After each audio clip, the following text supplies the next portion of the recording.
Hello guys, स्वागत है आप सभी का हमारे यूट्यूब चैनल में। दोस्तों, अपनी आजीविका चलाने के लिए काम तो बहुत सारे लोग करते हैं, लेकिन उस काम से खुश बहुत कम लोग रहते हैं। तो आज की ये जो मेरी कहानी है कुछ इसी पे बेस्ड है।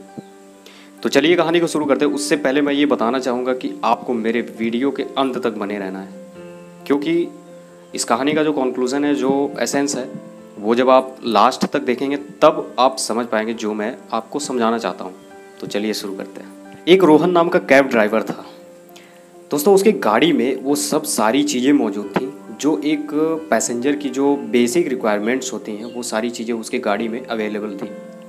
तो जो कोई भी पैसेंजर उसके गाड़ी में बैठता था, वो बहुत खुशी से, बहुत सेफेस्ट तरीके से, बहुत चीपेस्ट तरीके से, बहुत आसानी से उसको अपने डेस्टिनेशन तक पहुंचाता था। तो ऐसे ही एक बार कार्तिक नाम का लड़का उसके कैब को बुक किया। अब बुक करने के बाद वो अपने जगह पे जाके खड़ा हो गया। उसके बाद वो रोहन अपनी कैब को लेके आया। उसके बाद कार्तिक उस कैब के पास पहुंचा। रोहन ने अपने पिछले वाले दरवाजे को खोला और कार्तिक को बैठने के लिए बोला। कार्तिक अंदर गाड़ी में बैठ गया। उसके बाद रोहन उससे पूछता है कि सर, आप पानी पिएंगे? तो रोहन बोला, नहीं ठीक है, मैं पानी पी चुका हूँ। तो उसने पानी पीने से मना कर दिया, और वो पहले से पिया हुआ था इसलिए मना कर दिया।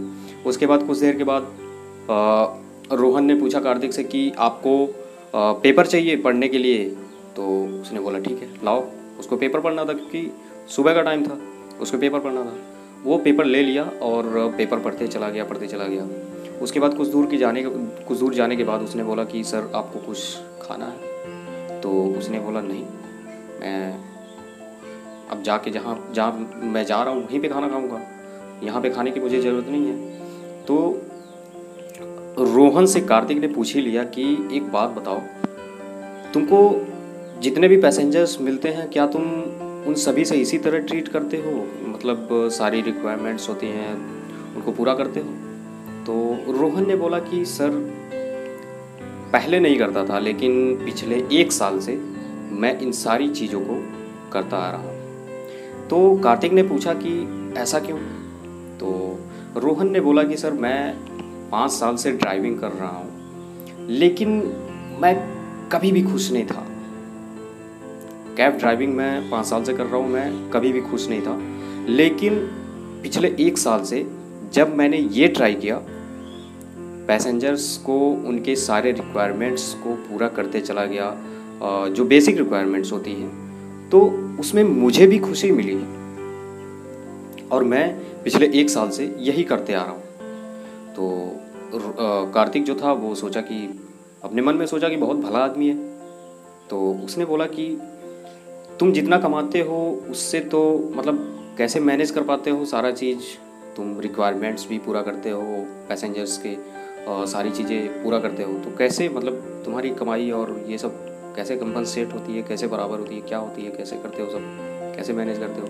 उसने बोला कि सर देखिए, ज़िंदगी में कमाते तो बहुत सारे लोग हैं, लेकिन खुश, उस कमाई के साथ खुश बहुत कम लोग रहते हैं। और मेरी जो स्थिति है, मैं कुछ 4 पैसे बचा भी लेता हूँ और खुश भी रहता हूँ। तो ये मेरे लिए बहुत अच्छी बात है। तो कार्तिक ने सोचा कि क्या गजब का आइडिया है इसका, मतलब कमा भी रहा है और खुश भी है। तो इस कहानी के माध्यम से मैंने आपको ये बताना चाहा कि कोई भी काम करने के साथ साथ, कोई भी जॉब करने के साथ साथ आपको खुश रहना बहुत ज़रूरी है। और खुश रहने के लिए आपको खुद अपने तरीके ढूंढने पड़ेंगे जिससे आप खुश रह सकते हैं। अब जैसे रोहन अपनी कैब को चलाता है और कैब में सारी रिक्वायरमेंट्स जो पैसेंजर्स की होती है उसको पूरा करता है, उसमें उसको भी खुशी मिलती है।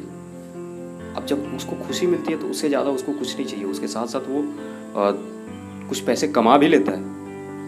तो यही इस कहानी के माध्यम से मैंने बताना चाहा कि किसी भी काम को करने के साथ साथ उस काम में इंटरेस्ट होना चाहिए, उस काम से खुशी होनी चाहिए, तभी आप उस काम को बहुत अच्छे से कर सकेंगे। तो आशा करते हैं आपको ये कहानी पसंद आई होगी, और अगर पसंद आई है तो वीडियो को लाइक ज़रूर कर दीजिएगा।